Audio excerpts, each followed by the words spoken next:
الله وحده لا شريك له وأشهد أن محمدا عبده ورسوله أرسله بالحق بشيرا ونذيرا وداعيا إلى الله بإذنه وسراجا منيرا فقد قال الله تبارك وتعالى في كلامه المجيد والفرقان الحميد أعوذ بالله من الشيطان الرجيم بسم الله الرحمن الرحيم يا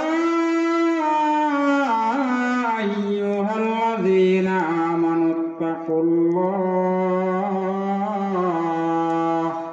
وابتغوا إليه الوسيلة وقال رسول الله صلى الله عليه وسلم عن ابن مسعود رضي الله تعالى عنه أنه قال قال رسول الله صلى الله عليه وسلم اجتنبوا السبع الموبقات قالوا وما هن يا رسول الله قال الشرك بالله إلى آخر الحديث أو كما قال عليه الصلاة والسلام وقال تعالى إن الله وملائكته يصلون على النبي يا أيها الذين آمنوا صلوا عليه وسلموا تسليما সবাই একটু দরুদ করি আল্লাহুম্মা সাল্লি আলা সাইয়্যিদিনা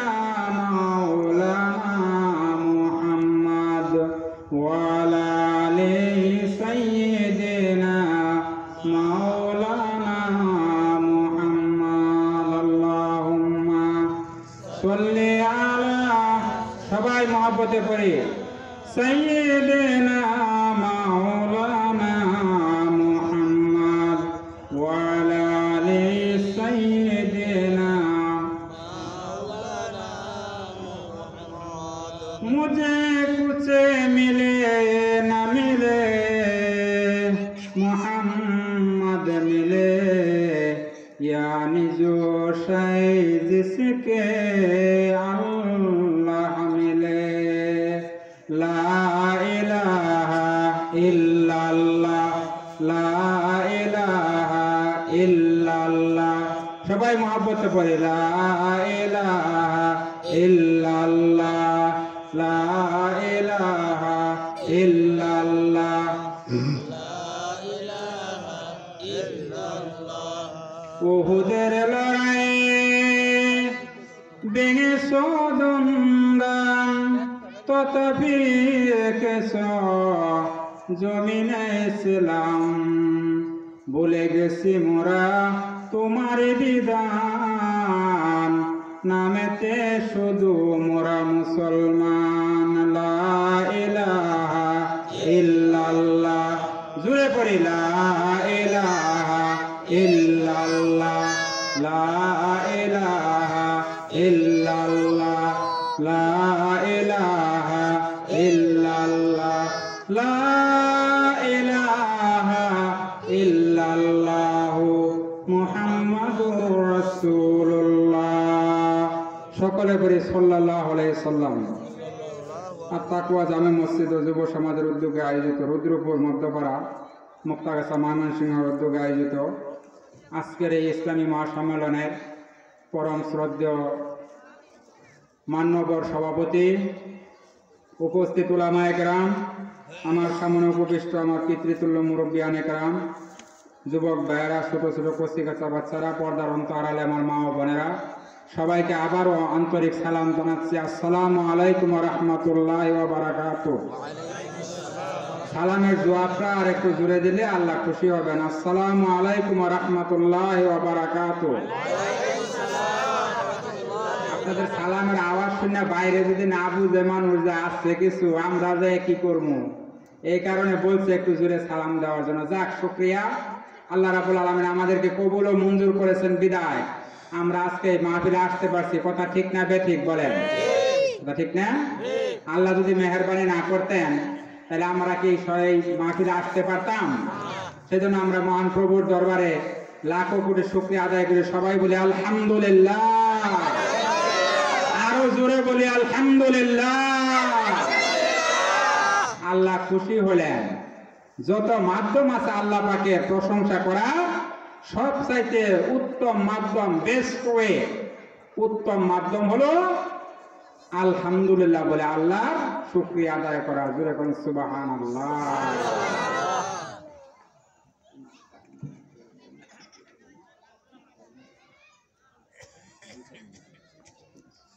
সম্মানিত হাজিরিন, আমি প্রথমে আপনাদেরকে একটা অনুরোধ করব, সেটা হলো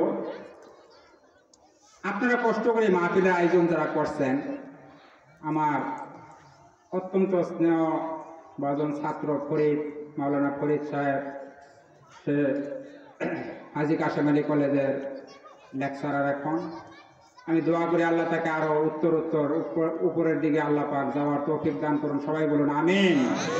উনি আমাকে দাওয়াত দিয়েছেন আপনাদের সম্মুখে, অর্থাৎ আপনাদের খেদমতে দুইটা কথা বলার জন্য। আমি আল্লাহর কাছে দোয়া করি, আপনারা একটু দোয়া করবেন, আল্লাহর কাছে তৌফিক কামনা করি।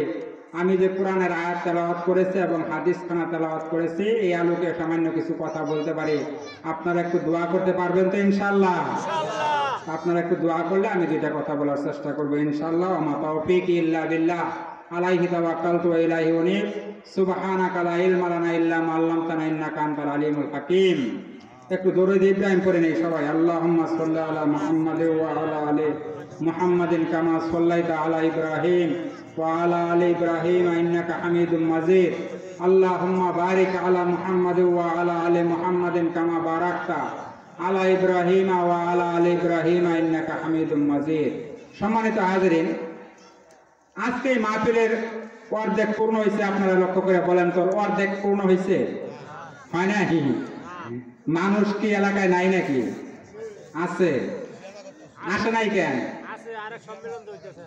আরেক সম্মেলন চলতেছে। একজন বলতেছে আরেক সম্মেলন চলতেছে। আসে নাই কেন? আসলে কি এটা কারণ কি? আল্লাহ তাকদিরে লেখেন নাই। জোরে কোন কি? তাকদিরে লেখেন নাই, সেই জন্য তারা আসতে পারছে না। আল্লাহ যদি ভাগ্যে সবাইকে সব কাজ সবাইকে আল্লাহ পাক করার তৌফিক দেন না, এই মাহফিলে আসা, দুইটা কথা শোনা, এটা তাকদিরের ব্যাপার। কথা ঠিক না বেঠিক বলেন? আমি আলোচনা শুরুতে একটা ঘটনা বলি সংক্ষেপে, তাইলে আপনারা বুঝতে পারবেন কেন আসতে পারলো না। এই প্রসঙ্গে কথাটা বলতেছি। এক সাহেব আর এক চাকর রওনা দিছে। প্রতিমধ্যে নামাজের সময় হয়েছে। চাকর আছে আবার একজন পীরের মুরিদ, তো সে 5 ওয়াক্ত নামাজ পড়তো, কিন্তু সাহেব নামাজের দাঁড় দাঁড়তো না। তো চাকর কইতেছে, স্যার নামাজের আজান দিছে, মসজিদটা আমার দিকে তাকাই রয়েছে, আমাকে একটু অনুমতি দিলে নামাজটা পড়ে আসি। সাহেব কইতেছে যে কি আবার ঝামেলার মধ্যে ফালাই দিল, আচ্ছা যা তাড়াতাড়ি পড়ে চলে আসবি কেমন। আইসা রওনা দিছে। মসজিদের বাইরে চাকর সাহেব দাঁড়ায় রয়েছে, চাকর মসজিদের ভিতরে নামাজ পড়তেছে। কি দৃশ্য দেখেন!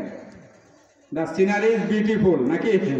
হ্যাঁ, দৃশ্যটা খুব ভালো দেখা যাইতেছে, তাই না? সাহেব বাইরে, চাকর মসজিদের ভিতরে নামাজ পড়তেছে। তো নামাজ পড়তেছে, নামাজ পড়া পীর সাহেব শিখাই দিচ্ছেন ওনাকে নামাজের পরে সুবহানাল্লাহ, আলহামদুলিল্লাহ, লা ইলাহা ইল্লাল্লাহ, এই তাসবিহ পড়া বাইরে হইও কেমন। তো তাসবিহ পড়তেছে, সাহেব করতেছে ব্যাপারটা কি, অনেকক্ষণ ধরে গেল মসজিদে বাইরে হইতেছে না, কারণটা কি? এবার জানালা দিয়ে উকি মেরে দিয়ে কর গুনতাছে। এই দৃশ্য দেখা সাহেব কইতাছে সর্বনাশ, এই যে এতদিন যে বাজার টাজার করবার লেগে টাকা পয়সা দিয়ে পাড়াইছিলাম, কোন বাজারে কত দিয়ে মাছ এটি বইয়া বইয়া হিসাব করতেছে, নিরালা বইয়া বইয়া। এবার ডাক দিছে, বাইরে গেলে কি পড়ো সেখানে? স্যার খুদার নামে তাসবিহ পড়ি। সাহেব কয় সর্বনাশ, আমি ভাবলাম কে ওই লোকটি, সে বলে খুদার নামে তাসবিহ পড়ে। আমি ভাবলাম যে চুরি করে যে টাকা পয়সা আমার চুরি হিসাব করতেছে, আমরা খোদার নামে তাসবিহ করে। যাক, আমার মনের কথা তো সে বুঝবার পাইছে না, যাবি না জামুসা। এই জন্য আরবিতে একটা কথা আছে, আল মারউ ইয়াকিসু আলা নাফসি, যে যেমন তার আন্দাজটাও ঠিক তেমন। আপনারা বলেন কথা ঠিক না বেঠিক?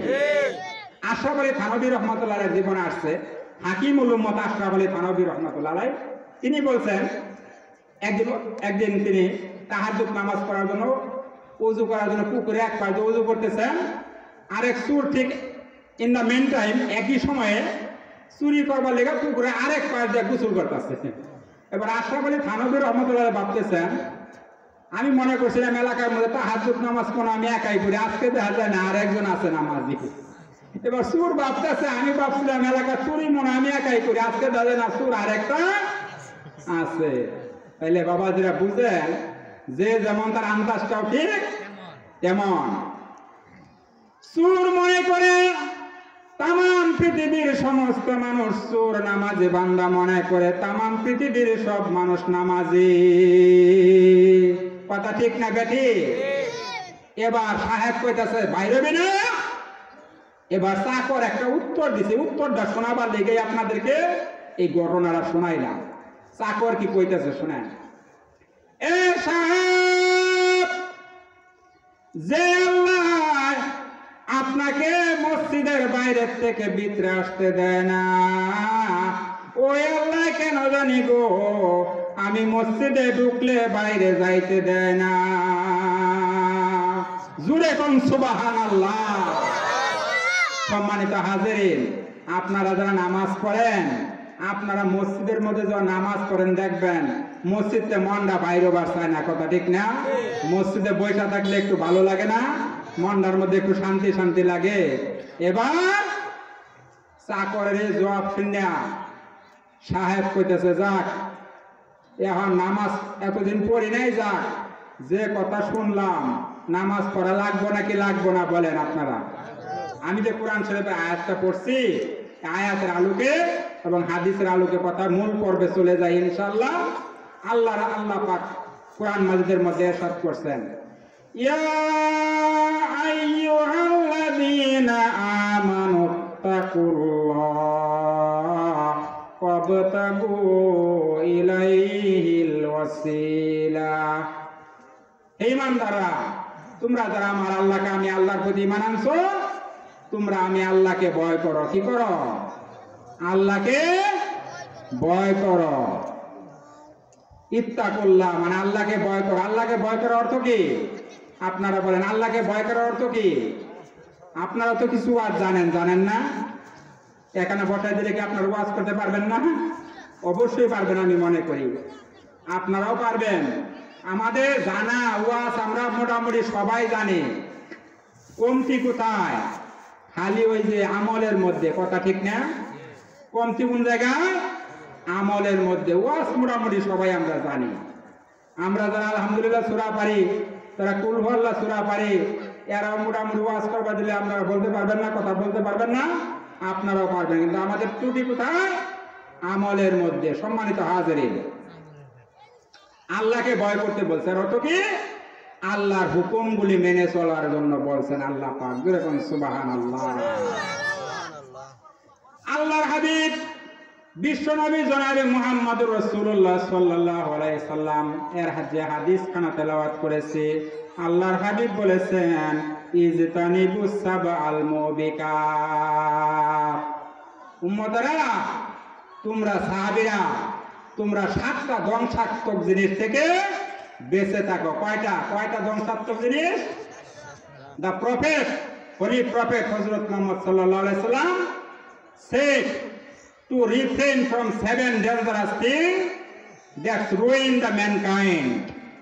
যে 7টা জিনিস মানুষকে ধ্বংস করে, এই 7টা জিনিস থেকে সাহাবীরা বেঁচে থাকো। আল্লাহর হাবিবের এই কথা শুনে সাহাবায়ে কেরাম জিজ্ঞেস করলেন, মাহুন্না ইয়া রাসূলুল্লাহ, হে রাসূল ওই 7টা ধ্বংসাত্মক জিনিস কি? আল্লাহর হাবিব প্রথম বলেন, 1 নাম্বার হলো আশিরক বিল্লাহ। 1 নাম্বার কি? আশিরক বিল্লাহ। এক নাম্বার হলো আল্লাহর সঙ্গে শরীক করা, শিরক করা। আল্লাহর সঙ্গে শিরক করলে কি হবে? ওই লোকটাকে আল্লাহ অবশ্যই ধ্বংস করে দিবে। আল্লাহ শিরক করতে না করছেন, ইন্নাল্লাহা লা ইয়াগফিরু আইয়ুশরাকা বিহি ওয়া ইয়াগফিরু মা দুনা যালিকা লিমান ইয়াশা। আল্লাহর সঙ্গে শিরক করলে যে গুনাহ হবে এই গুনাহ আল্লাহ কোনোভাবে মাফ করবেন না। এছাড়া যত গুনাহ করছেন এগুলি আল্লাহ অবশ্যই মাফ করে দিবেন। এটা কার কথা? কার কথা? আল্লাহর কথা না?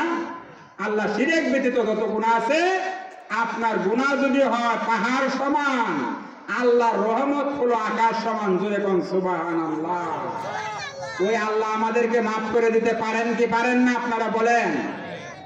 কিয়ামতের ময়দানে এই যে এখানে এসে বসছেন, আল্লাহ পাক কুরআন শরীফে একটা আয়াতের মধ্যে ইরশাদ করছেন, মা ইয়ালফিযু মিন কাওলিন ইল্লা লাদাইহি রাকিবুন আতীদ। জোরে কোন আল্লাহু আকবার। বান্দা, তোমরা যত কাজ করো, তোমরা যা কিছু দুনিয়াতে করতেছ, সমস্ত কথাবার্তা, তোমাদের কর্মফল সব কিছু আমি আল্লাহ রেকর্ড করে রাখতেছি। জোরে কোন সুবহানাল্লাহ। আল্লাহ কি করতেছেন?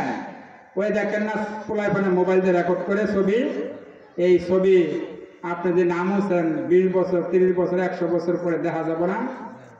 আপনার মোবাইলে দারুণকৃত ছবি যদি 100 বছর পরে দেখতে পান, আল্লাহ কেন পারবেন না আপনার আমার কর্মফলকে ভিডিও কইরা কিয়ামতের ময়দানে আমার স্বপ্নে আপনার সামনে হাজির করে দিতে পারবেন কি পারবেন না? জুড়ে বলেন, আল্লাহ পারবেন না? আল্লাহ অবশ্যই পারবেন।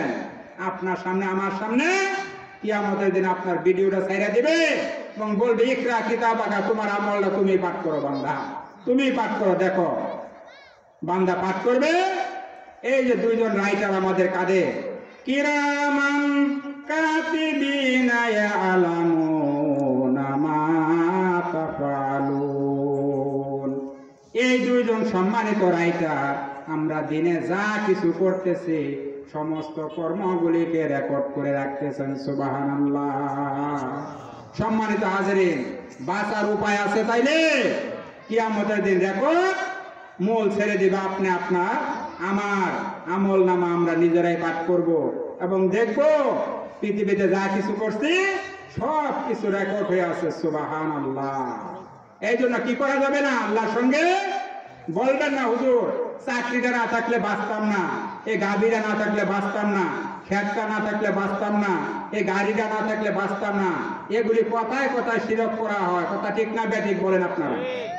এগুলি বলবেন না। পক্ষান্তরে আল্লাহর গোলামি করার জন্য আল্লাহ কুরআন শরীফের মধ্যে বলে দিয়েছেন, আকিমুস সালাহ, নামাজ কায়েম করো। এই নামাজের কথা কি আমগর আমলে আসলে না আগের নবীদের আমলে ছিল? আপনারা কি বলেন? আল্লাহ রাব্বুল আলামিন পৃথিবীতে যত পয়গাম্বর পাঠিয়েছেন প্রত্যেক পয়গাম্বরের আমলে এই নামাজের বিধানটা আল্লাহ দিয়ে দিয়েছিলেন।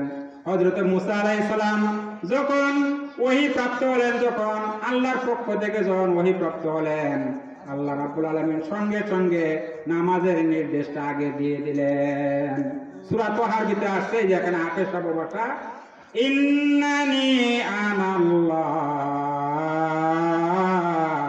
লা ইলাহা ইল্লা হুয়া ফাবুদনি ওয়া আকিমিস সালাতা লিযিকরি। আমার স্মরণে নামাজ পড়ো। এই নামাজের বিধান আমাদের নবীর আমলে না, প্রত্যেক নবীর আমলেই ছিল এবং প্রত্যেক নবী ইন্তেকালের সময় এই নির্দেশটা দিয়ে গেছেন, নামাজ পড়ো, নামাজ কায়েম করিও। আমাদের পরে আমার পরে একজন বিশ্ব নবী আসবেন, তিনিও এই একই বিধান আল্লাহর হাবিব আমাদের দিয়ে গেছেন। জোরে কোন সুবহানাল্লাহ। আল্লাহর হাবিব, আমরা যে নামাজ পড়ি বাবাজিরা, আমরা যে নামাজ পড়ি আবার এই যে মনে করেন খারাপ কাজও করি, নামাজও পড়ি আবার খারাপ কাজও করি।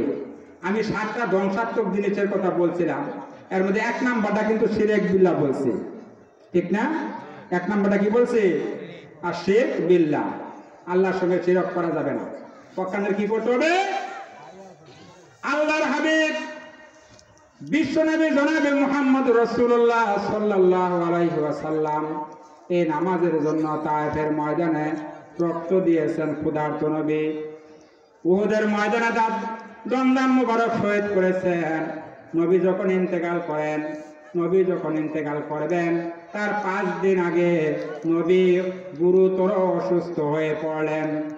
এশার নামাজে সাহাবীরা হুজুরের অপেক্ষা করতেছেন। হুজুর অসুস্থ হয়ে বের হতে পারতেছেন না, হুজরা মুবারক থেকে ইমামতি কে করবে? হযরতে আবু বকর রাদিয়াল্লাহু তাআলা আনহু ইমামতি করলেন। সাহাবীরা মনে মনে ভাবলেন, আল্লাহর রাসূলের পিছনে নামাজ পড়ার কিসমত বুঝি আমাদের শেষ হয়ে গেল। আল্লাহর হাবিব এশা নামাজ শেষ করে হযরত আয়েশা রাদিয়াল্লাহু তাআলা আনহাকে বললেন, আয়েশা এখন কোন সময়? আর হযরত আয়েশা রাদিয়াল্লাহু তাআলা আনহা বললেন, হুজুর এখন এশার নামাজ কে পড়াইলো? আল্লাহর হাবিবের এই প্রশ্নের জবাবে হযরত আয়েশা রাদিয়াল্লাহু তাআলা আনহা বললেন, হুজুর আপনার অনুপস্থিতিতে আমার বাবা আবু বকর তিনি নামাজের ইমামতি করেছেন। সাহাবীরা মসজিদে বসে কান্নাকাটি করতেছেন, না জানি কখন দুঃসময় এসে যায়, না জানি কোন সময় হুজুরের মৃত্যুর খবর এসে যায়। সবাই কান্নাকাটি করতেছেন। আবার ফজরের নামাজের সময় হলো। এই সময় নামাজ শেষ হলে হুজুরের হুঁশ ফিরে এলো। এমন সময় জিবরাইল আলাইহিস সালাম চলে আসলেন। আয়েশা বলতেছেন, ইন্নাল্লাহ ইয়াকরাউকা সালাম, নবী আল্লাহ রাব্বুল আলামিন আপনাকে সালাম জানিয়েছেন। জোরে কোন সুবহানাল্লাহ, সুবহানাল্লাহ, সুবহানাল্লাহ। আল্লাহ সালাম জানাইছে নবী আপনাকে। খুব সংক্ষেপ করে বাবা দিয়ে বোঝাবার চেষ্টা করতেছে। হুজুর আমার সঙ্গে একজন ফেরেশতাও নিয়ে এসেছি, নতুন ফেরেশতা, তার নাম হলো মালাকুল মউত। এই মালাকুল মউত বলতেছে বিশ্ব নবীকে, হুজুর আল্লাহ আমাকে আপনার কাছে পাঠাইছেন, আপনার কাছে এই কথা বলে আপনার অনুমতি নেওয়ার জন্য, আপনার রূহ কবজ করার জন্য আল্লাহ আমাকে পাঠাইছেন। আপনি বলেন আমি এখন কি করব? আল্লাহ স্বয়ং বলে দিয়েছেন আপনি কেমন আছেন সেই খবর জানতে চাইছেন। এবার বিশ্বনবী বললেন, আজরাইল আমি কেমন আছি আল্লাহ জানতে চেয়েছেন। আমাকে আল্লাহ রাব্বুল আলামিন অত্যন্ত কষ্টের মধ্যে রাখছেন। এই কথা আল্লাহ নবী স্বীকার করলেন। স্বীকার করার পরে এবার আজরাইলকে বলতেছে, আজরাইল আমি যদি তোমাকে না করি তুমি তাহলে কি করবা? আজরাইল বলতেছে, হুজুর আমি দুনিয়াতে কারো রূহ কবজ করার জন্য অনুমতি চাই না এবং চাইবো না। আপনার কাছে অনুমতি চাইছি, আপনি যদি অনুমতি দেন আপনার রূহ কবজ করব, আর যদি অনুমতি না দেন তাহলে আমি ফিরে যেতে বলছে আল্লাহ রাব্বুল আলামিন। জোরে কোন সুবহানাল্লাহ। চিন্তা করছেন বিশ্বনবী? আজরাইল বলতেছে এই কথা সরাসরি। আপনারা আমারে যদি আয়া বলে রূহ কবজ করবার আইছি, কোন অবস্থাটা কি হবো কন্ত দে? বলবে আইসা আপনাকে আমাকে? একটা সেকেন্ডের জন্য বলবে না, কিচ্ছু বলবে না। দেখেন না দুনিয়াতে কিভাবে চলে যাইতেছে, দেখেন না? ইযা জাআ আজালুহুম লা ইস্তাখিরুনা সাআতাও ওয়া লা ইস্তাকদিমুন। সময় যখন শেষ হয়ে যাবে 1 সেকেন্ড আগেও রূহ কবজ করা হবে না, 1 সেকেন্ড পরেও রূহ কবজ করা হবে না। আপনার কাছে অনুমতি চাবে? আজরাইলে 10,000 টাকা 20,000 টাকা দিয়া, আজরাইল 20,000 টাকা ঘুষ দিয়ে দিলাম, আগামী বৈশাখ মাসে যাও গা চলে আজকে চলবে বাবাজি? এই কথা বললে চলবে নাকি চলবে না? চলবে না। এবার বিশ্বনবীর কাছে এই কথা বলার পর আজরাইল, বিশ্বনবী বলতেছে, আজরাইল তুমি তোমার কাজ করো, আল্লাহ রাব্বুল আলামিনের কাছে আল্লাহ রাব্বুল আলামিন আপনার দিদারের জন্য অপেক্ষা করতেছেন। জোরে কোন সুবহানাল্লাহ। আল্লাহর হাবিব এই কথাটা বলে গেলেন। আল্লাহ রাব্বুল আলামিন এই পৃথিবীতে তার এক বান্দাকে জাগতিক সমস্ত সম্পদ দিতে চেয়েছিলেন, কিন্তু তিনি তা গ্রহণ করেন নাই। তার চাইতে বরং তিনি আল্লাহ রাব্বুল আলামিনের সঙ্গে দিদার লাভ করাটাকেই বেশি পছন্দ করছেন। এই কথা শুনে হযরত আবু বকর মনে করলেন আল্লাহর হাবিব এখন আর দুনিয়ায় থাকবেন না। আজরাইল আলাইহিস সালাম আল্লাহর হাবিবের রূহ কবজ করে চলে গেলেন। এবার আল্লাহর হাবিবকে দাফন কাফন করার জন্য ব্যবস্থা করা হলো, সবকিছু করা হলো। মৃত্যুর পূর্ব মুহূর্তেও আল্লাহর হাবিব এই কথাটাই বলে গেলেন, আসসালাত আসসালাত আমা মালাকাত আইমানুকুম, নামাজ নামাজ সাহাবীরা নামাজ, জোরে কোন সুবহানাল্লাহ। আল্লাহর হাবিব মেরাজে গেলেন যখন, বাবাজিরা আপনারা জানেন 50 ওয়াক্ত নামাজ আল্লাহ উপহার দিয়েছিলেন এই উম্মতকে। কয় ওয়াক্ত? মাঝখানে ষষ্ঠ আকাশে মুসা নবীর সঙ্গে সাক্ষাৎ হয়েছে। আল্লাহর হাবিবকে মুসা নবী জিজ্ঞেস করেছেন, হুজুর আল্লাহ আপনাকে কি হাদিয়া দিলেন? আল্লাহ হাবিব বললেন 50 ওয়াক্ত নামাজ দিছে, কমাই নিয়ে আসেন গা আপনার উম্মতের জন্য, এই 50 ওয়াক্ত নামাজ পড়া কঠিন হয়ে যাবে। কথা ঠিক না বেঠিক? তো আল্লাহর হাবিব গেলেন, আল্লাহ রাব্বুল আলামিন 10 ওয়াক্ত কমায় 40 ওয়াক্ত দিলেন। এবার বলেন এবার কয় ওয়াক্ত দিছে? কয় 40 ওয়াক্তকে দিয়ে কমাই নিয়ে আসেন গা। কমাইতে কমাইতে শেষে 5 ওয়াক্ত রাখলেন। এবার মুসা নবীর সঙ্গে যখন দেখা হয়েছে, মুসা আলাইহিস সালাম বললেন এবার কত কয় ওয়াক্ত দিছে? কয় 5 ওয়াক্ত। কয় এই 5 ওয়াক্তই কমাই নিয়ে আসেন গা, এদিও পড়তো না। জোরে কোন কথা ঠিক না বেঠিক?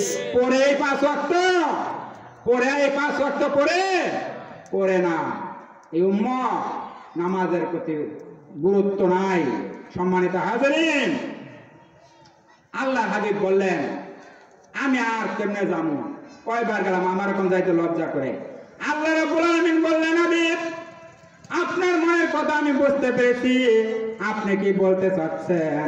আপনি যা বলতে চাচ্ছেন, আমি 50 ওয়াক্ত নামাজ বাজার দিয়েছিলাম, এই 50 ওয়াক্ত নামাজ যদি আপনার উম্মতেরা 5 ওয়াক্ত নামাজ শেষ পর্যন্ত ফরজ করলাম, আপনার উম্মত যদি এই 5 ওয়াক্ত নামাজ যত্ন সহকারে পড়ে, তাহলে আমি আল্লাহ 50 ওয়াক্ত নামাজের সওয়াব ওর আমল নামায় দিয়ে দিব। জোরে কোন সুবহানাল্লাহ।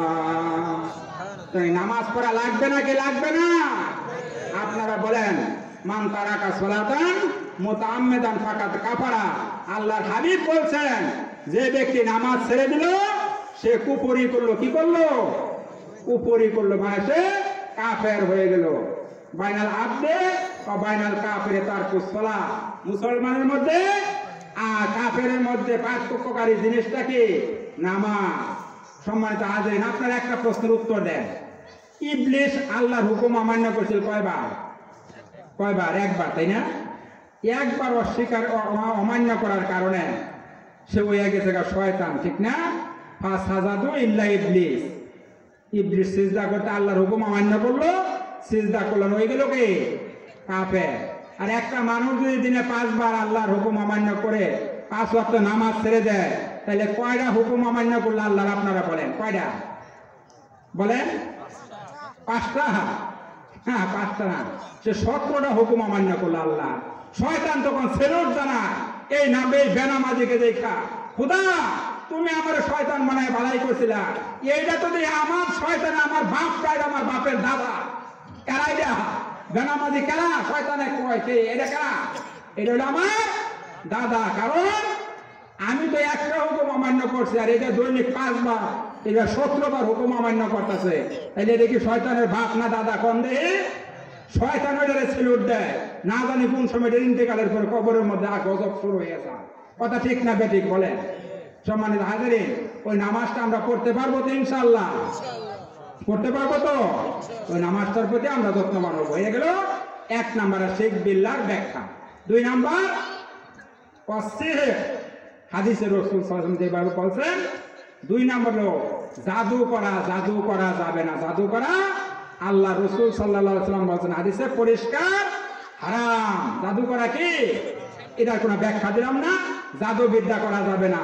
এই তাজা মানুষকে মাইরা ফেলা, বড়া মানুষকে জিন্দা করে ফেলা, এগুলি করা যাবে না। করা যাবে? 3 নাম্বার আকলুর রিবা। সুদ খাওয়া যাবে না। কি খাওয়া যাবে না? বাবাদের কথাটা কষ্ট লাগলো, সত্য কথা আমাকে বলতেই হবে। আপনারা বলেন আমি বলবো নাকি বলবো না? বলবো। সুদ খাওয়ার কথা কুরআন আল্লাহ বারবার না করছে না হ্যাঁ করছে? না করছে না? এই সুদ কি চলতেছে দুনিয়ার মধ্যে না চলে না? আল্লাহ রাব্বুল আলামিন কুরআন শরীফের মধ্যে ইরশাদ করছেন, ইয়া আইয়ুহাল্লাযীনা আমানু ওয়াযারু মা বাকিয়া মিনার রিবা ইন কুনতুম মুমিনিন। ঈমানদাররা, তোমরা যারা সুদের ব্যবসা করছো এখন থেকে এগুলি ছেড়ে দাও।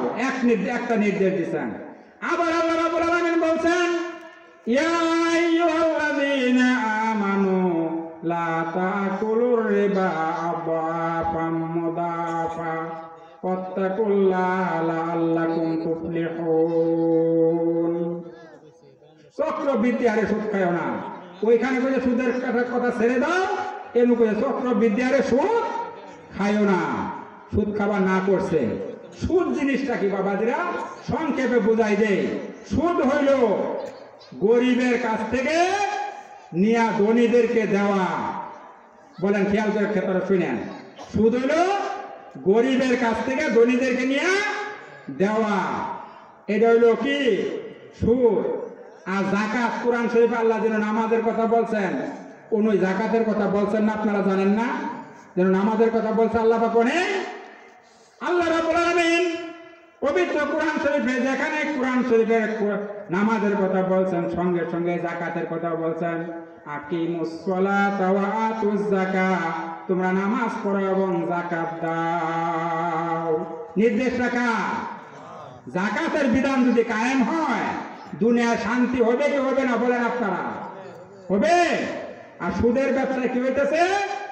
সুদ আর যাকাতের মধ্যে যে কথাটা বলছিলাম, সুদ হলো গরিবের কাছ থেকে নিয়ে ধনীদেরকে দেওয়া, আর এই যাকাত হলো ধনীদের কাছ থেকে নিয়ে গরিবদেরকে দেওয়া। কথা বুঝতে পারছেন নাকি বুঝতে পারছেন না? পারছেন বুঝতে?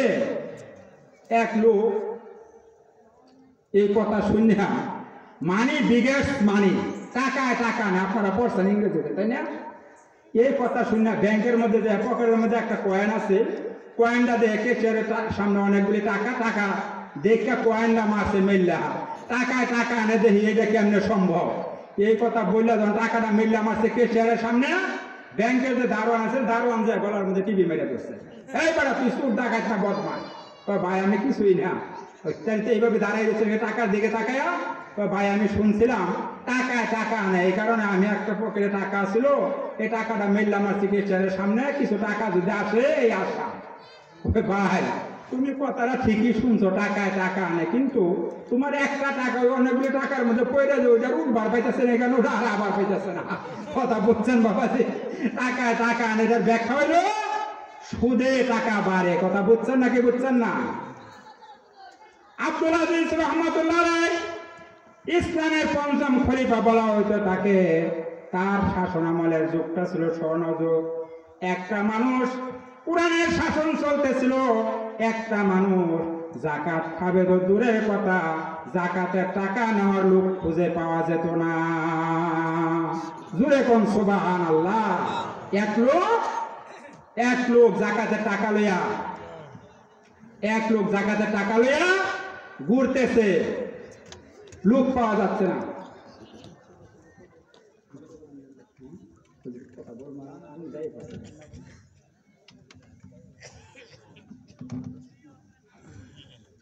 আলহামদুলিল্লাহ, হুজুর আমাদের পরম শ্রদ্ধেয় আজকের অনুষ্ঠানের মাহফিলের সম্মানিত সভাপতি সাহেব হুজুর চলে আসছেন। ওনাকে বসায় রেখে আমার কথা বলা চরম বেয়াদবি মনে করি আমি। তারপর হুজুর একটু এজাজত দিচ্ছেন, আর 2-5 মিনিট আমি যদি বলি আপনাদের কষ্ট লাগবে না তো নাকি?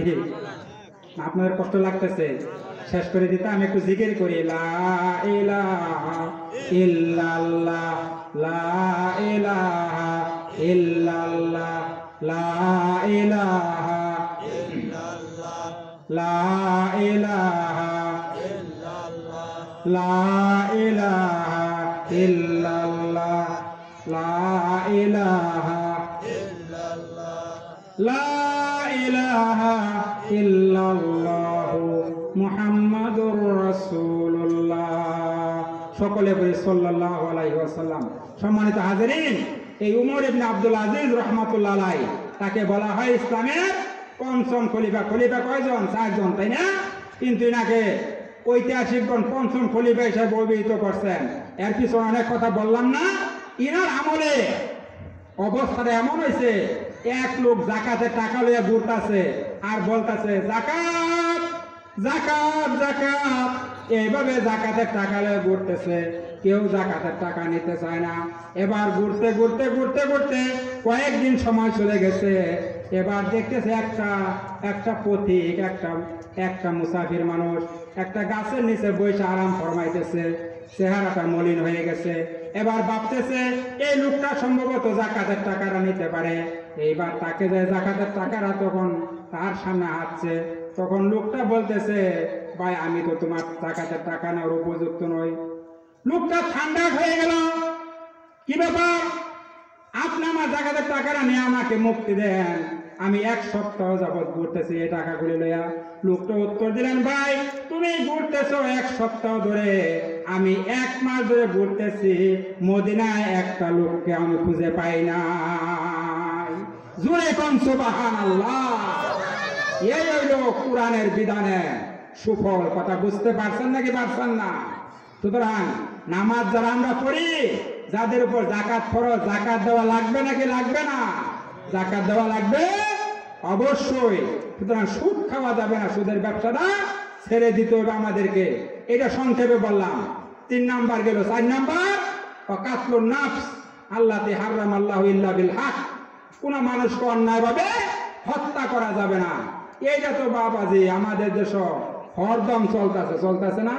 এই যে এখন নির্বাচন চলতেছে, আর গতকালকেও দেখলাম নির্বাচনের সহিংসতা 6 জন নাকি 8 জন মানুষও মারা গেল। প্রতিদিন নির্বাচন যেদিন হইতেছে ওই দিনে মানুষ ক্ষমতার লোভে মানুষকে মারতেছে। 3টা জিনিসকে দিয়ে আল্লাহ মানুষের তৃপ্তি মিটাবার পায় না। একটা হলো তার হায়াত, একটা হলো ক্ষমতা, আর একটা হলো তার ধন সম্পদ। হায়াত যতই দিব ততই আল্লাহর কাছে আরো হায়াত চাইতে থাকবো আমরা, এটাই স্বাভাবিক। সম্পদ যতই দেব ততই বলতে থাকবেন এটা একটা টেহা হলো ঋণ পরিশোধ করা পাই না। আর আপনাকে সম্মান যতই দেবে, আপনার জাতিসংঘের মহাসচিব যদি হয়ে যান, আপনি গভর্নমেন্ট মঙ্গল গ্রহের প্রেসিডেন্ট হয়ে আগে। বলেন কথা ঠিক না বেঠিক? সুতরাং এই 3 জিনিস যা মানুষকে আল্লাহ তৃপ্তি মিটাইতে পারে না। আর এই যে দেখেন মানুষকে মারতেছে, এখন হরদম আমাদের দেশে এই ঘটনা ঘটতেছে। আল্লাহ রাব্বুল আলামিন বলছেন মান কাতালা নাফসান বিগাইরি নাফসিন ফাকাআন্নামা কাতালান নাসা জামিআ, যে একটা মানুষকে অন্যায়ভাবে হত্যা করলো সে যেন তামাম পৃথিবীর সমস্ত মানুষগুলিকে মেরে ফেললো। জোরে কোন সুবহানাল্লাহ। একটা মানুষকে অন্যায়ভাবে মারা তামাম পৃথিবীর সমস্ত মানুষগুলিকে মেরে ফেলার শামিল। জোরে কোন সুবহানাল্লাহ। ওয়ামান আহইয়ান নাসা ফাকান্নামা আহইয়ান নাসা জামিআ, আজ একটা মানুষকে অন্যায়ভাবে না মাইরা তাকে জীবিত করে দিল, সেজন্য তামাম পৃথিবীর সমস্ত মানুষকে জীবিত করে দিল। কার কথা বাবাজি? কার কথা? আল্লাহর কথা। কার কথা? আমরা আল্লাহর কথা এখন মানি, আল্লাহর কথা ভুলে গেছি, আল্লাহর কথা আমরা মানি না। সুতরাং এই জন্য আমাদের উপরে এই যে বিভিন্ন দিক থেকে গজব চলে আসতেছে। যারাল ফাসাদু ফিল বাররি ওয়াল বাহরি বিমা কাসাবাত আইদিন নাস, এই যে পৃথিবীতে আল্লাহ রাব্বুল আলামিন বলছেন এই যে তোমাদের সামনে যত বিপদ আপদ গজব যা কিছু আসতেছে এগুলি হইল তোমাদের 2 হাতের কামাই করা ফসল। জোরে বলেন কথা ঠিক না বেঠিক? এগুলি আমাদের 2 হাতের কামাই করা ফসল। এই যে একটা গেল করোনা, আবার আইছে ওমিক্রন, আবার এই আরেকটা আইতেছে ফ্রান্সের মধ্যে, ওটার নাম হলো বলবো ওটার নাম কি? এই যে আমার ধরতেছে বাবাদের একের পর এক। এগুলি আল্লাহর গজব নাকি নিয়ামত? কি বলেন? আমরা পাপ করি, এই পাপের ফসল এগুলি বাবাজিরা। হুজুর আসতেন, আমি আর কথা লম্বা করলাম না। তারপরে 4টা গেল এটা, আর বাকি 3টা যদি আল্লাহ কোনোদিন সময় দেয় আমি বলার চেষ্টা করবো আপনাদের সম্মুখে। যাক সম্মানিত হাজারিন, হুজুরকে বসায় রেখে আমি কথা বলতে পারি না, আপনাদের কাছে দোয়া চাচ্ছি। আমি যাই কয়েকটা কথা বললাম, আপনারা কথায় কষ্ট পেয়ে থাকলে আমাকে মাফ করে দিবেন। আমি আপনাদের কাছে দোয়া চাই, আপনাদের জন্য দোয়া করি আল্লাহর কাছে। আল্লাহ পাক আমাদেরকে পরকালে সব ভাইকে মাফ করে একই জান্নাতুল ফেরদাউসে থাকার তৌফিক দান করুন। সবাই বলুন আমিন। নারায়ে তাকবীর, নারায়ে তাকবীর। আত্মাকের সম্মেলন সফল হোক, সফল হোক। আত্মাকের সম্মেলন। সম্মানিত হাজিরিন, মুসলমানদের তাকবীর ছিল নারায়ে তাকবীর। এটা ছিল মুসলমানদের হাতিয়ার। জোরে কোন সুবহানাল্লাহ। আজকাল আমরা এটা ভুলে গেছি, আমরা দুর্বল হয়ে গেছি গা। মুসলমানদের হাতিয়ার ছিল কি? নারায়ে তাকবীর, আল্লাহু আকবার। সম্মানিত হাজিরিন, আমার মা বোনেরা যারা আমার কথা শুনলেন, আমার মাইকের আওয়াজ যাদের কানে গিয়ে পৌঁছেছে, আমি আপনাদের কাছে দোয়া চাই। আপনাদের জন্য আমি দোয়া করি, সকলের জন্য আমি দোয়া করবো। আপনাদের কাছে দোয়া আছে। আমার কথা আমি এখানে শেষ করছি। পরবর্তীতে আল্লাহ যদি কোনোদিন সুযোগ দেয় বাকি কথাগুলি বলার চেষ্টা করবো ইনশাআল্লাহ। আমা তাওফীক ইল্লা বিল্লাহ। সুবহানাকা লা ইলমা লানা ইল্লা মা আল্লামতানা ইন্নাকা আনতাল আলিমুল হাকীম। আসসালামু আলাইকুম ওয়া রাহমাতুল্লাহি ওয়া বারাকাতুহু।